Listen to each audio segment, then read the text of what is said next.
Flosstube, welcome to this Flosstube Extra.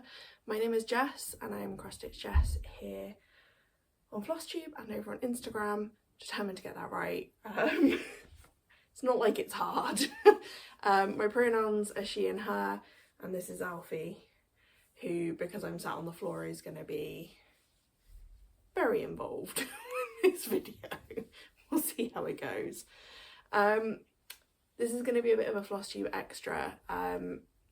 Having seen the video that Ebony did recently, in Stitches with Ebony, she did like a decluttering video. And I feel like I'm on a similar wavelength to her. She talks about how she's been on this decluttering journey for 2 or 3 years and having like decluttering muscles, and the more you work them, the easier it gets. And I've very much been doing the same. So we've recently changed around our living room. We used to have 2 big bookcases that were just, they had some picture frames, they had some knickknacks and ornaments and things. And those things are nice, but like I've realised the last few years that I'm neurodivergent. I have been diagnosed with autism, and I am fairly confident that ADHD is also a thing going on up here. Alfie, I know you want to be the star of the show. Can you lay down? I can give you fuss if you're laying. There we go. Okay. Yeah. So something I have realised is that I really struggle with visual clutter. I really struggle to sit and relax and stitch if there's like 6 things around the room that I feel like I ought to have done by now, like be that DIY or putting some laundry away or like a pile of stuff that I've been meaning to sort out, whatever it might be. So for this room in particular, because my stitchy spot is just opposite me, I have made a huge effort to declutter so that I at least have one space in the house where I can sit and chill and stitch without stressing, basically. Very much an out of sight, out of mind, object permanence thing going on, but it's working for me. So I'm fairly, like, I don't buy loads of cross stitch stuff. I know it's almost like a running joke that shopping for craft supplies and actually doing the craft are different hobbies. Like, I totally get that, and if you get dopamine from buying stuff, I genuinely love that for you. Having lots of stuff just it doesn't stress me out, it just, I think growing up, I grew up in a household where we didn't have much, so everything you did have, you were expected to really value it. And now as an adult, I'm realising that has led me to keep stuff from years ago that I don't want, I don't need, it doesn't bring me joy. If it's something that was gifted, and I did my very first Flosstube extra, I think it was episode 3 or 4, I talked then about the idea of receiving a gift, and what you're actually receiving is an obligation to react a certain way and like it and gush about how much you like it and then display it in your house. And I've reached a point as an adult where I just don't have the capacity for that obligation. So if someone gives me a gift, I can appreciate that they thought of me and that they wanted to get me something nice without then having to keep the thing and feel obligated to have it in my house for the rest of my life. So that has been very freeing. I do really recommend go give that a watch if you didn't when it first came out. I think I did it in the context of coming up to Christmas, but I think it's relevant year round. But with that in mind, I tend to be quite picky about what I buy. I tend to, for the most part, buy PDF patterns. So I have a Google Drive with a bunch of patterns in. I'm totally up for having as many in there as necessary. But in terms of physical stuff in my house, try and keep it to a minimum, and be fairly brutal about getting rid of stuff that just isn't useful for me. So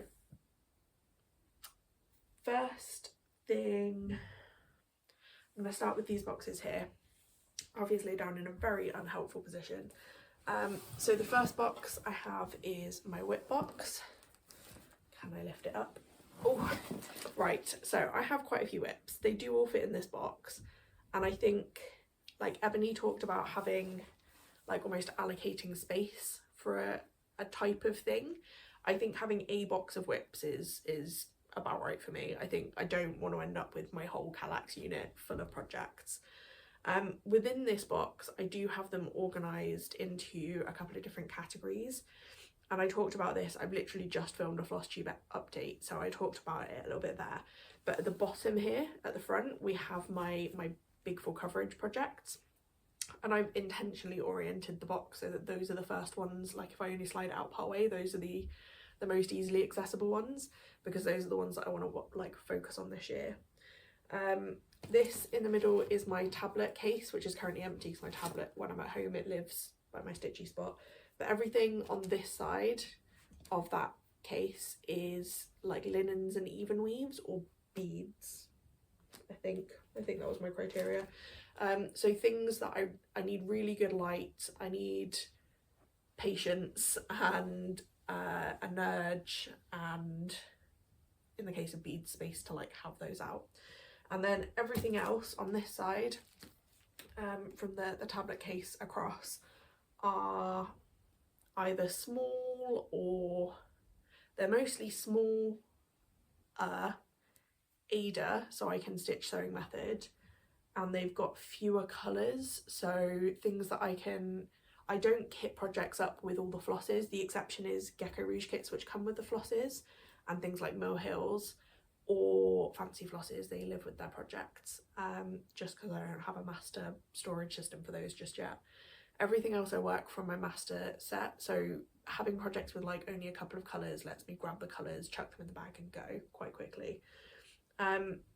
So my focus this year is on the big full coverages and the linen and even weave projects, and then the small ones, they will get worked on, but like when it's appropriate. So when I've got like just an afternoon stitchy meetup, I don't want to be taking tons of colours, and I don't want to be having to faff with frames and not being able to see properly because the light isn't good and that kind of thing. So that's my WIPs, all fit in one box. Pretty happy with that. Alfie, can I put this back? Oh, right, the next Kallax box. Oh, so this is almost like spare stuff. So we have, again, I've got like a bit of a divider here. This is a scroll frame wrap that I made. Everything on this side, Alfie being very unhelpful, everything on this side of this box is project bags. Some of those are ones that I've bought or have been gifted to me. Some are ones that I have made with the intent of eventually selling. Essentially, when this box starts to be a challenge to squeeze more bags in is when I will do like another sale, which is slow going. I'm not making them quickly, I'm not in a rush. I'd rather do it when it feels right and enjoy it than rush and be stressed over it. The other half of this box is essentially my stash. Like, I don't know if you can see that, he's just jammed his head under my elbow. You really, really want to be involved, don't you? You're not the best at holding things up to show. I'm sorry. Okay. Okay, so the other half of this box, as I was saying, is essentially my stash. It's any kits that I've not started. So for example, I have, sorry for the crinkling, I have this Gecko Rouge kit that I haven't started. I don't have immediate plans to start it, but I will eventually. I've got things like Cross Stitch for the Earth by Emma Congdon. I have to put the box down, I don't have enough coordination to hold it and balance things. I've got a couple of magazines. So I have a year subscription to the World of Cross Stitching. I'll be real, I only signed up for that. I'm not really a magazine person by default. Signed up for this purely because I got the Lowry stand for free. But these are the issues where there have been patterns that I like the look of. So I put little sticky notes on the pages of ones that I'd like to do. A lot of those, the thing that I liked was, I don't know if they're pictured on the front. No. I would really like to do gift tags, Christmas gift tags for all of my family, so they're reusable. I've got a couple of patterns, some that I bought from a Destash, some that I bought from Rachel. These were originally going to be part of my December starts, but I decided I wanted to just do one from each designer. So those are almost like on pause until I finish something else. There's a paper pattern that I have a digital version of as well. Some small kits that I was gifted at Christmas. And what else have we got? And this is my fabric bundle. I'm not going to get them out because they're a nightmare to get back in. These are all my fabrics for my Blackwork Magic School samplers. So I've gone through, each one has like a tag with which of the 25, whether it's big enough to have borders, what count it is, that kind of thing. So that's essentially my like pattern and kit stash, or like kitted up projects in the case of those fabrics. That's the entirety of it. Any other patterns I have that I'm not working on are on my Google Drive.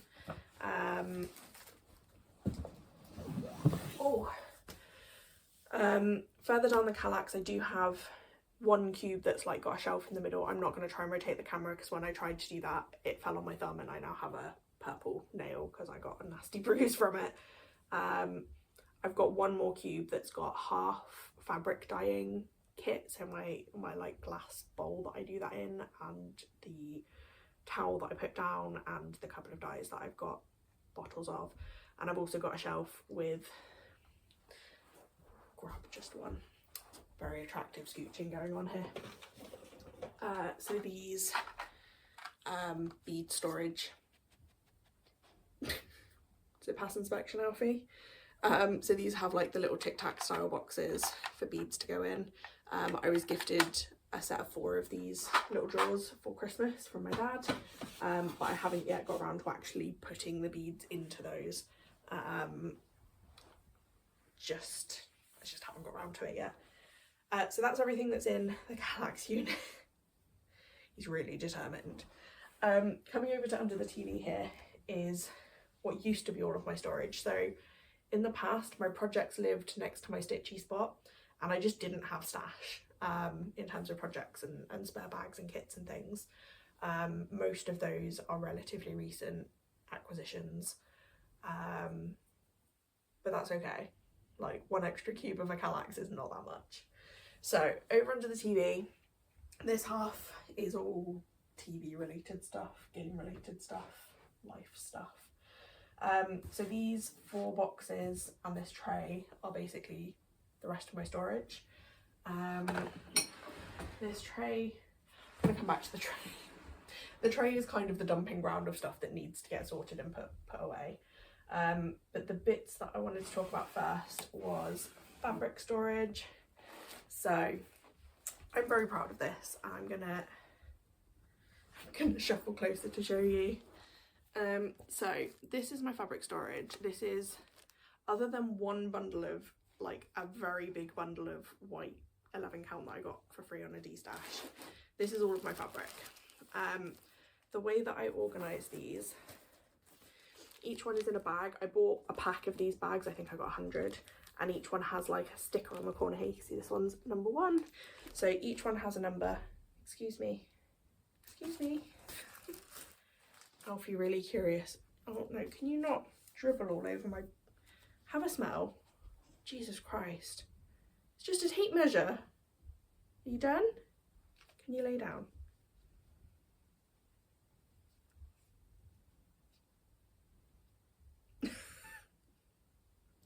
This is my bothy tape measure that Alfie is determined to sniff every inch of. No, you can't eat it, and I'm not throwing it for you. It's not a toy.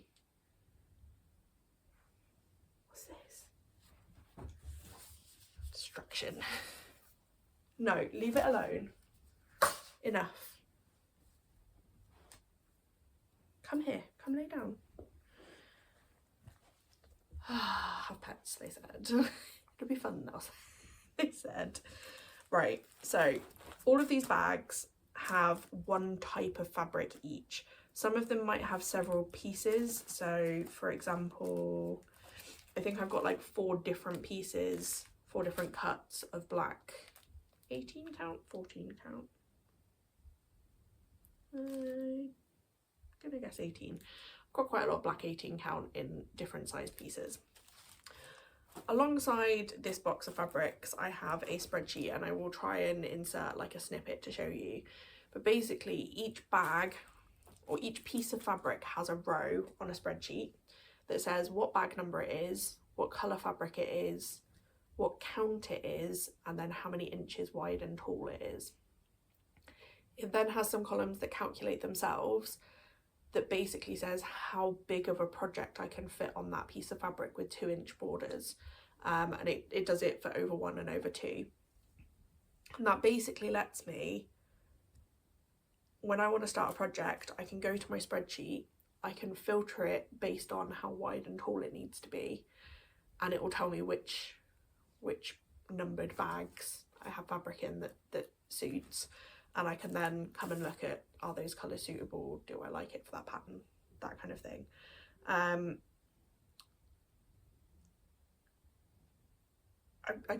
like, it makes me happy. Doing this makes my brain really happy.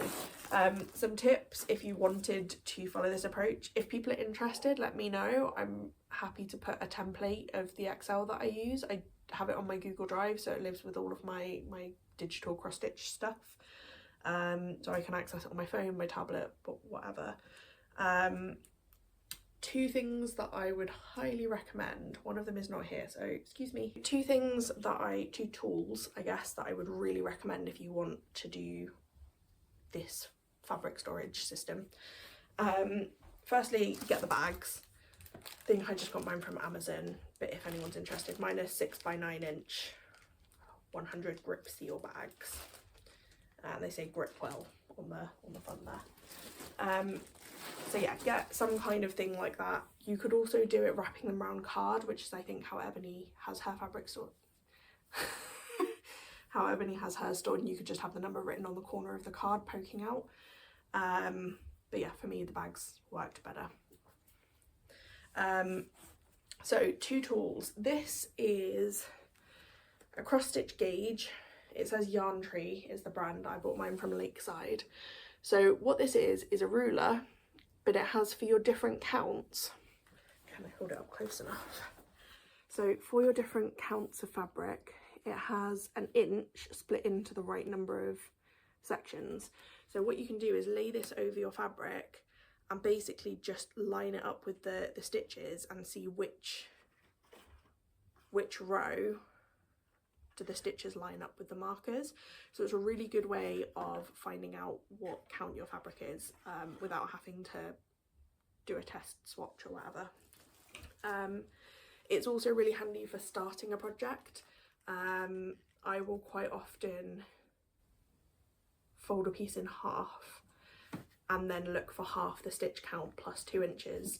So I will usually go, like for example on 16 count, if I needed 80 stitches wide, I would line up this mark because it's 2 inches over with the edge of my fabric, and then know that that gives me a 2-inch border and 80 stitches to the middle, and then you can go through the gap to mark your middle point, or if it's 80 stitches all the way, I can mark the midpoint here. Really handy tool. I think it was like £2 or £3. So if you can get hold of one of these, there's different brands, they're all slightly different. I was a bit dubious that it was really flimsy. It's very flexible, but it is plastic, so it's not like it's not paper, it's not going to fall apart. Alfie's favourite thing in the world is toilet roll tubes, and we decluttered his toys the other day and he must have had about 80. He's just obsessed with them. He'll wait outside the bathroom for it. Right, so that's one of the tools. The other thing that's really helpful, or that I find really helpful for measuring the fabric, is I have a giant cutting mat for when I'm making project bags. Mine is like A2 or A1, it's massive, but you could probably get away with like, I think mine must be A1 or A0. I mean, it depends on how big of like pieces of fabric you tend to buy. But I found this really helpful to be able to just lay the fabric out and see the measurements rather than trying to hold it flat and like faff with a tape measure. It just makes it really quicker and easier for me to write them down. So that's my fabric. I feel like I've waffled a lot. I guess that's what you're here for, is for me to waffle at you, but hopefully this is helpful and enjoyable. Next is this little box. This is kind of my odds and ends box, so stuff that doesn't really fit anywhere else. So in here we have, oh, tuck that back in its gap. This is literally anything that doesn't fit in the other categories. So for context, my other boxes, I have a Destash box and I have a threads box. So this is everything else. So we have things like spare little snips. We have a spare travel scissor set. This came from my Bothy advent calendar. So this has got scissors and a pack of needles in it. We have spare box of pins for when I'm doing fully finishing myself. I tend to pin projects to the board rather than lace them at the moment. I don't know. We've got my thread conditioner, which I very rarely use. I've got spare magnetic cable ties, and then a box of spare binder rings in various sizes, and a box with spare scissors and needles, just so that they're not loose and jabbing things. I intend to go back through this soon to make up more little travel kits, so that as many of my small projects as possible, that third grouping that you saw in my WIP box, can have scissors and things like ready to go. So it's literally grab a bag and walk out the door rather than needing to faff about what I need to add. So that's my knickknacks box. Oh, and this is a sewing kit that I've had. I have no idea where this came from, but I've had it for absolutely years, and it's just got random spools of thread and pins and yeah, knickknacks. I guess it's the equivalent of what most people would have in a biscuit tin. Are you done with this box? Can I put it away? Is that okay? Okay. Oh, okay. Next up we have threads. So this one is a bit overflowing at the moment because of that haul that I got back in December. So this is all my DMC spares. They are sorted into bags of, well, like a couple of hundred of the range together. So like the 2 digits and the 100s and the 200s I think are in one, and then the 3s and 4s and 5s in another, that kind of thing. We also have my Pip and Chip floss drop stickers and my thread winder, which I got from Cheryl at Cross Stitch Crazy. I would highly recommend these if you have floss drops. It makes like organising the thread and putting them onto the floss drops so much easier. I might add to the end of this video like a tutorial of how I do that. Just, yeah, show how much of a, I hate the phrase game changer, but how like helpful this tool is. That would normally, as soon as I buy DMC, I would put them straight into my kit. There are 117 here, and that would take me like a week, and I don't have the mental capacity for it right now. So they are just getting pulled out as and when I need a particular colour. I grab the colour out and put it on the floss drop. So in my thread box, this is again getting a little bit busy. I maybe need to have a resort. So we have, this is what my spare DMCs normally live in, where I've had to buy like lots of a certain colour for a project, or where I just, for whatever reason, have ended up with spares. The ones under here, these are some of the greys, or all of the grey, for my Gamer Nouveau that I need to go through and check if they are weird coloured, the same way that the first one was. Yeah, so that's where my spare DMC normally lives when I haven't had a massive haul. And that way I can just, when I run out, see if it's in here. If not, it goes on my shopping list. This tin, very random tin from something completely unrelated, has my, I guess, I don't really know how to articulate this box, but it makes sense to me. So I've got things like metallics, blending filaments, glow in the dark. These are like weird satiny threads that I bought because I like the colour, but now I hate the feel. And anything that's on a spool.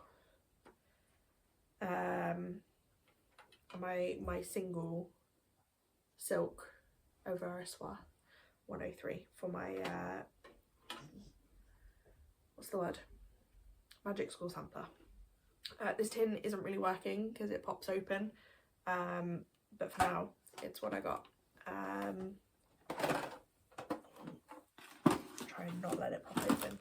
We also have in here things like thread packs. So these are my Owl Forest thread packs for a few more projects that I've not started yet. A third one in there.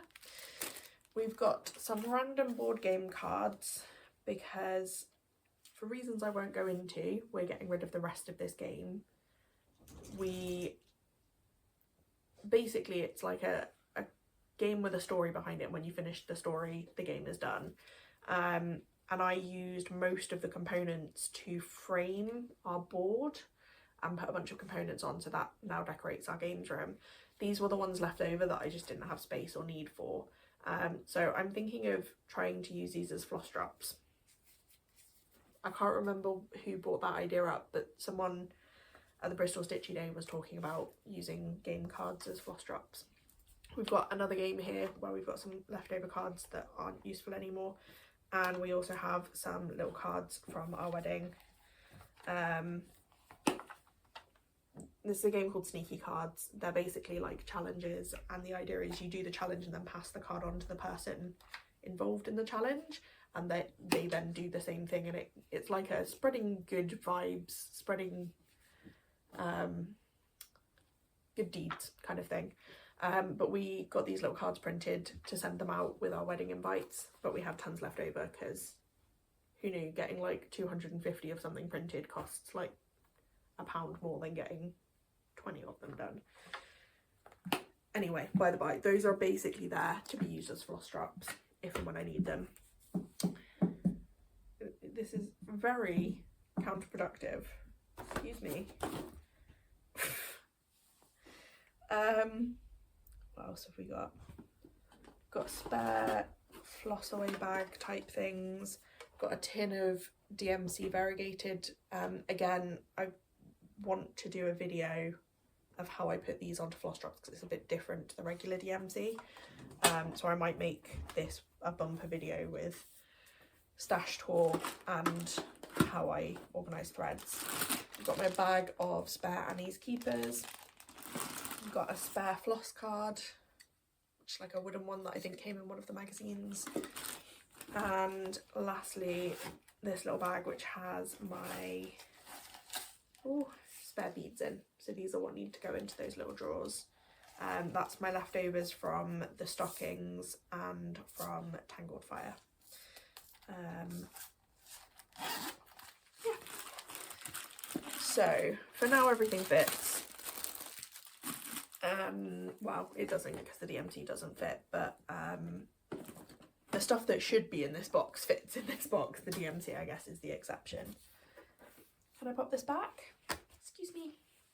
Thank you. And then the last box, before we go back to that tray, this is my Destash box. I 100%, no shame, I pinched this idea from Soph. In her craft room. I went to stay with her a couple of months ago, back in September, and she was showing me her craft room, and she has basically a box of stuff that she is wanting to destash. And yeah, I've shamelessly pinched the idea. So whenever I go to a Stitchy Day or a retreat that's going to have a destash, I can just grab the whole box. As I put things in, I try and put a little label. I think the labels, roll of labels lives in here. So as I put something in, I try and pop a label on saying how much it is, so that I'm not spending the couple of days before a retreat having to go through and declutter. It's all here ready to go. And anything that doesn't sell stays in the box, it comes home. Rinse and repeat, basically. So yeah, I really recommend this approach. It helps keep anything you want to get rid of out of everywhere else. I guess the one thing that this doesn't do is force me to like reduce the price or mark it as free if it doesn't go for several times in a row. Can you not faff with my threads, please? Yeah, it doesn't like push me to actually just give something away or donate it to charity. Stuff could live in here indefinitely, but for now I'm okay with that. If it ever reaches the point where it's feeling full, I might have a rethink. The last things then on this top shelf, this is the plant for my Lowry. When I'm not using it, it's just in the way next to my stitching spots. That lives in there, along with my light, which I don't use very often because again, here at home I've got my setup with a lamp that looks over my shoulder. Alfie really wants to play fetch. I feel like that's going to be disastrous. The last box then is this one. This is my sort of dumping ground. In here we have my swatch box. So again, this I think is something a bit different to what a lot of people would do. This is how I use bobbins. Each one is just a single layer of floss wrapped around a card with a relevant number on there. And at the moment these are in number order just because it's easier for me to see and fill the gaps. But once I have completed the DMC set, so every time I get a new colour for the first time, I'll make a swatch for it. Once I've got the full set swatched, I will resort them into colour order, possibly based on the DMC card, just so it's really easy if I am ever if I run out of a colour and I want to substitute it, being able to see what's nearby is really helpful. I know I could do that with the DMC book, the swatch book. I think for me, being able to take two colours out and hold them together on the fabric is the bit that I need, because a red amongst other reds looks much like other reds, whereas when you hold it with, I don't know, a yellow, it like might look more orange, or you get what I mean. Like I'm not very good with visualising. What's it called? I have aphantasia, so I can't close my eyes and picture something. I have to be able to actually physically see it to be able to imagine how it's going to look. So yeah, that's my swatch box. We've just got some spare bobbins up here, and these are, I think these are like leftover kit threads from like I want to say from a Winnie the Pooh kit, maybe one of the first ones I ever did, that I probably just need to get rid of. I'm going to need to eventually to make space for the remaining colours. But yeah, that's my swatch box. Lid back on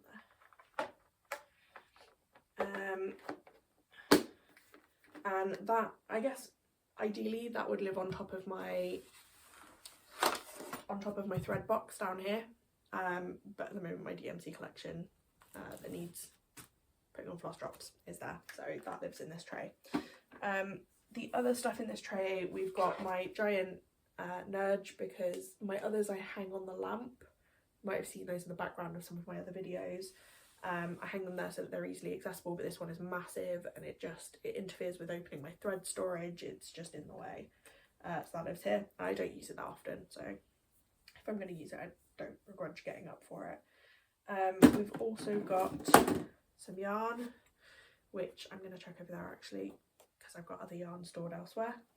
A finish that I have put in the hoop and I just need to get around to lacing. Some spare Annie Keepers stickers.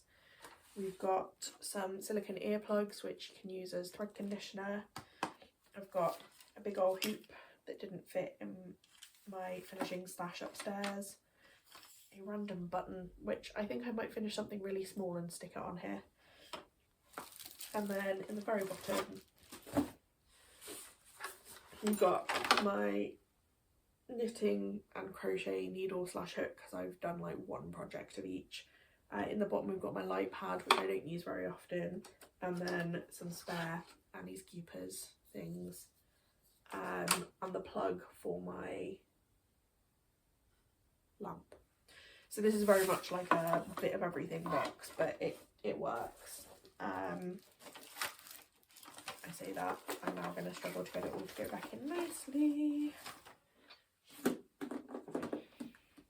So that is all of my cross-stitch storage on this side of the room. I am now going to move